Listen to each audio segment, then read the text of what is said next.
coincidence when they occur? Why? Coincidences are actually glimpses into the creative mind, if you want to call it that, of the universe, of the cosmos. Well, talk to me about coincidence in the universe.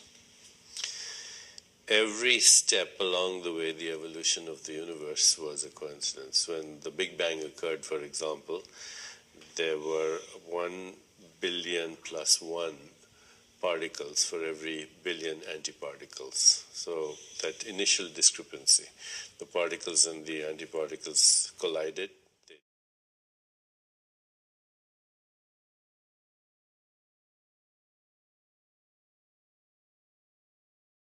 Father had a gleam in his eye when he looked at your mother, and then that particular second, and then there were 250 million sperm going for that one egg, and that one sperm made it out of the 250 million, and that's you. Now I'm convinced there coincidences exist. Manifestations of your non-local self. You know, you have a local self, which is Alan. Physical me, yes. Physical you. And Alan, the local self has a personality.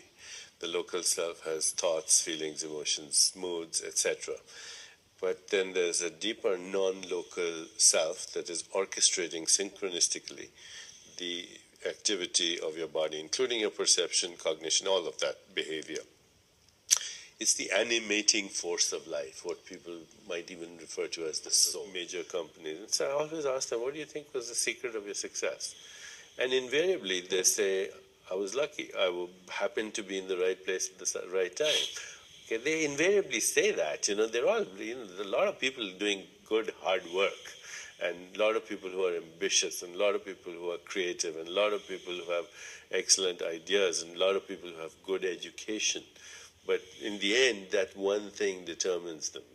The difference between this and this is I happened to be in the right place at the right time. And I took advantage of your physician and no training in emergency room physician, etc. And it was totally irrelevant, really. But every time I opened any newspaper, that's what I would see. First thing. And so it kind of drew my attention all the time. One day, a few weeks into my fellowship, he was going around the table and he asked me some question like, Deepak, how many milligrams did those rats in Milne and Greer's paper? And at that time, the president of the Endocrine Society of North America dumped them. I said, you find that information in your head. I'm quitting. And I walked out, went straight to the emergency, because as I was walking out, I saw that ad again. Okay, I went straight to the emergency room. I got a job. I got into meditation. I changed my whole worldview, etc. And that they create your destiny.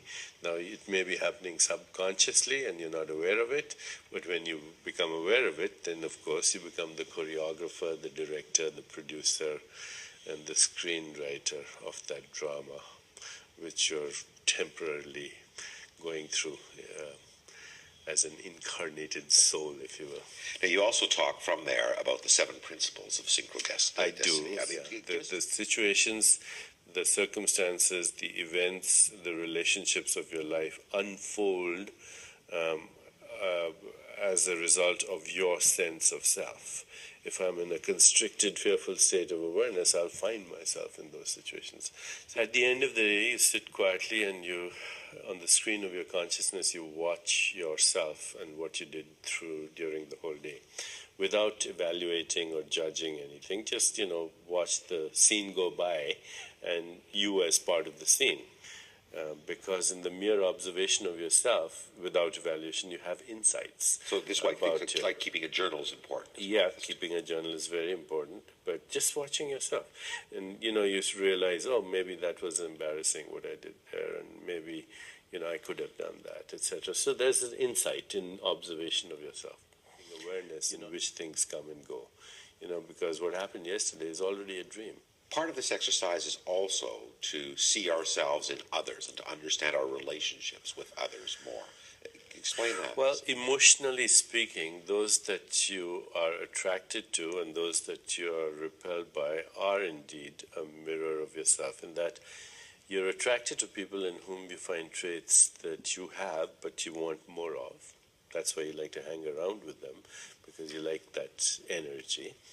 And you're repelled by people in whom you find traits that you deny in yourself. That exist, nonetheless. But are called biologicals because they mimic the internal pharmacy. So when you're feeling anxious, your body makes adrenaline and epinephrine and cortisol, which have certain effects. When you're feeling tranquility, your body actually makes diazepam, which is Valium. Even your platelets make Valium. When you're feeling exhilarated, your body makes immunomodulators like interferons and interleukins, which are powerful anti-cancer drugs.